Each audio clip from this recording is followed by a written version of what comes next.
A Mother's Love and Passion Knows No Bounds in Umma, written and directed by Irish K. Shim in their feature film debut. It's not Umma to Oprah or Oprah to Umma. I'm pretty certain nobody watching this review will actually get that reference. It doesn't even star Uma Thurman, more in the pity. Umma means mother in Korean, and this does star Sandra Oh, who I've loved since Sideways. She's got great comedic timing, she's a very good dramatic actress, and I loved a lot of the projects she's done, so I'm like, okay, she's one of the 9 executive producers on this particular movie, so let's just dive in. So if you've never heard of this movie, don't worry. I hadn't either until a couple days ago. After I had seen The Lost City, I decided to peruse Fandango and see, hey, this movie's out. What the hell's this? Umma. I have no idea what this is. I haven't seen a trailer for it. And it's out in multiple theaters. It was out in the one in my town, and I asked my best friend of 23 years and counting, hey, you want to go watch it? Well, do you know what it's about? Well, here's the description. I read the description on IMDb. I had only seen, the little bit on Fandango, seeing that they had showtimes. Hadn't seen a trailer. Beyond reading the description, I had no goddamn idea. So we sat down. We were the only ones in there, and we decided to watch something, since it's so rare to not see an advertisement or anything for a movie, since, advertising is everywhere, the streaming services stuff all over the world. It's almost impossible for a movie to just be dumped out of nowhere. And dumped would be appropriate for what this movie got, because it just got dumped into theaters. And am I too early in the review to basically call this movie things like aggressively boring and shit and not very good and dog shit and very, very lame, and it should have been released on a streaming service? I mean, hell, this thing has Netflix original screaming, it's screaming from the top of its lungs. It's a Netflix original. Just without like any advertising. Like, seriously, this movie is so painfully generic and so ridiculous that it's actually baffling that this got a theatrical release. I do want to, however, say that the director, that some elements of this particular movie may have come from like, issues or, stuff that happened when they were younger, and maybe they parlayed and translated that to a movie.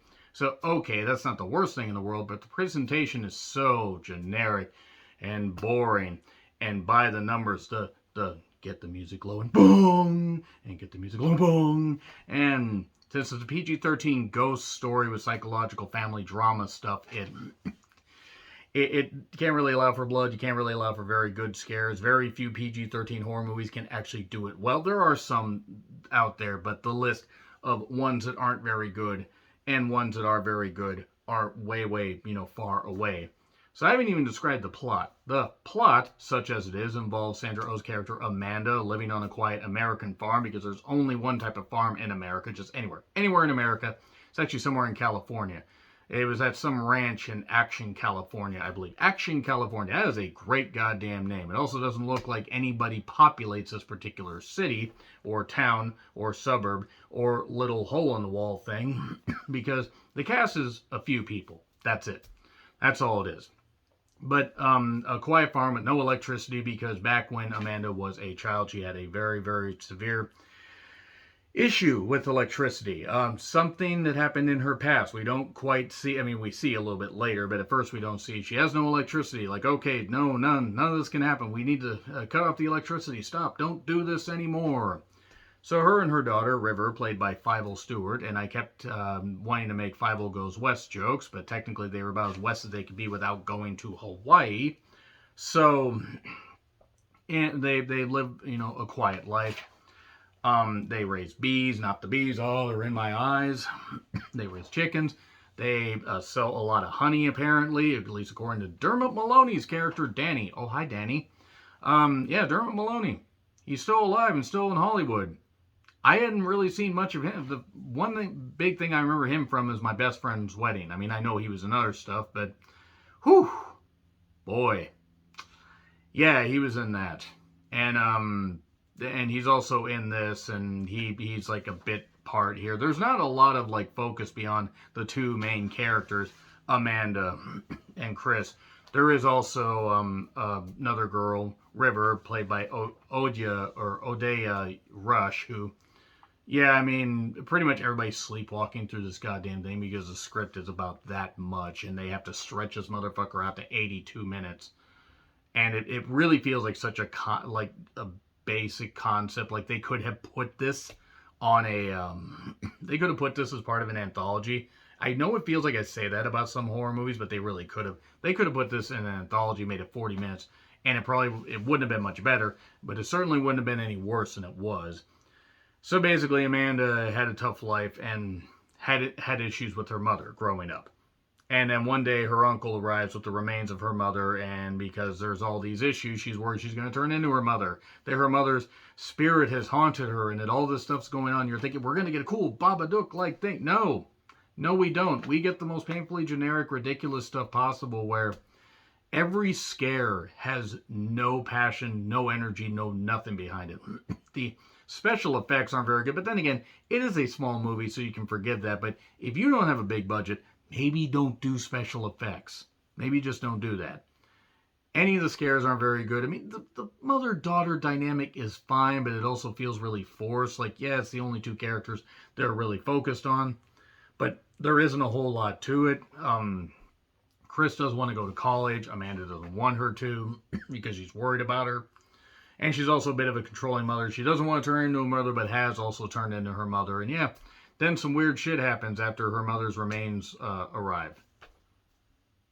And from there, we have a horror movie. It's mostly horrifying that this movie somehow managed to get a theatrical release. So from there, we get Sandra Oh desperately trying to do some good stuff here. How this had 9 executive producers, I don't know. Maybe they all chipped in $50. But it's not even that it looks cheap. It just doesn't look like it needs to be in theaters. I mean, credit to them for getting it released in theaters. And then again, movie theaters are probably gobbling up anything they can since streaming services are getting way above movie theaters now. And pretty soon, I think within the next couple of years, movie theaters aren't even going to be much of a thing.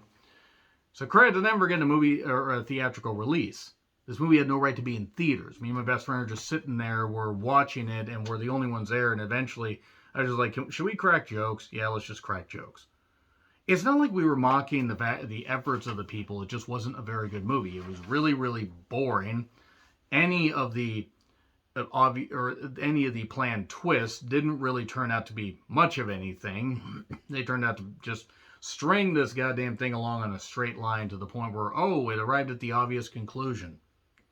And maybe it's about, you can't run away from your past, but you can learn from it and build to the future. I guess that's something. I guess that's a message. I don't know what the message is. It's probably going to be the human equivalent of NyQuil, or the film equivalent of NyQuil, because it was really boring. And maybe it's just because I, don't have a very good sleep pattern, but my goodness, I was almost falling asleep during this. Yeah, not very good. Not very good at all. I'm going to get into spoilers here in just a second, but yeah, wait for a streaming service. I mean, if this thing is out in theaters longer than 2 weeks, I will be amazed. But fortunately, I had a monthly pass, and I was just able to do that and just, get in for a certain price, and then the studio gets a little kickback. Yeah, 9 executive producers. Sandra Oh was one of them, and I bet Sandra Oh was just like, so she trashes her own hotel room. She has to pay for it. Interesting there. So anyway, let's get into spoilers. This will not take very long. Okay, she's upset at her mother because her mother treated her badly. Her mother was controlling, and she's passing that on to her daughter. There's this weird death mask or honorary mask thing. Her ashes are in an urn, like a ceremonial urn, in this giant box. And then after the uncle leaves, they're locked in this basement where all this electrical equipment is because the mother gets sick from electricity. Except no, Amanda does not get sick from electricity. She just ended up being forced to grab a live wire when she was a kid, and it shocked her and burned her hand, so she was naturally afraid of electricity. Her mother was upset because her and her husband rather, moved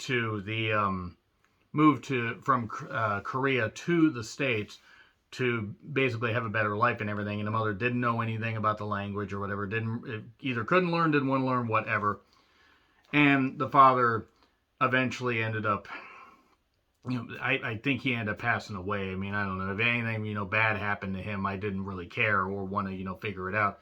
But basically, we get this overarching thing where sometimes the lights go down and then things get spooky and she sees these dark shadows and everything and all this stuff going on. And her mother's trying to get into her head because she left her mother. and her mother wasn't able to be at peace. And I'm your mother, you need to be with me. And then the mother takes over for a little bit to try and get Chris to stay there and try and get this disobedient little girl around to stick around the house. And no, she doesn't. And they end up doing an honorary ceremony after Amanda goes into this deep hole that she buried and just threw her mother's crap in. And she talks to her and says, you know, I feel bad, I know all this, but you have to let me go. I'm letting you go. I'm not doing it. Stop. Don't do this anymore. That's basically it. And also, I think they implied that the daughter was gay, which nothing wrong with that 100%. It's just they basically implied, like, you know, a little bit, and that was it. And I was like, did they plan on implying that more? And the movie just got edited with garden shears? Who the hell goddamn knows? The movie really has no right to exist, well, period. But it also has no right to exist in this form. Like, it's boring, it's stretched out, and it's not very good. So that's really all I have to say. Basically, they end up, you know, turning back the mother. The mother gets buried and honored. And everything's happy on the farm. Oh, and now they have technology. They have cell phones. Okay. Are we going to get Umma 2, Electric Mother Boogaloo? Fucking hope not. It gets an F. If you didn't figure that out, it gets a goddamn F. I mean, I'm sorry if there are people out there that like this. I didn't. If you liked it, let me know in the comments. If you've heard of this movie, let me know in the comments. Because I don't know where anybody would have heard of this movie from. I don't pay attention to every single movie, but goddamn, if I'm not even aware that something was out until it's already out, and I'm like, what? I've never seen a poster or anything. That's saying something, because I love movies. So yeah, it gets an F. Lame, ridiculous, scares aren't good, jump scares are just ridiculously generic. Agree, disagree what I said, like, share, subscribe, Twitter handle in the description. I'm John Ritlin. I'll see you soon.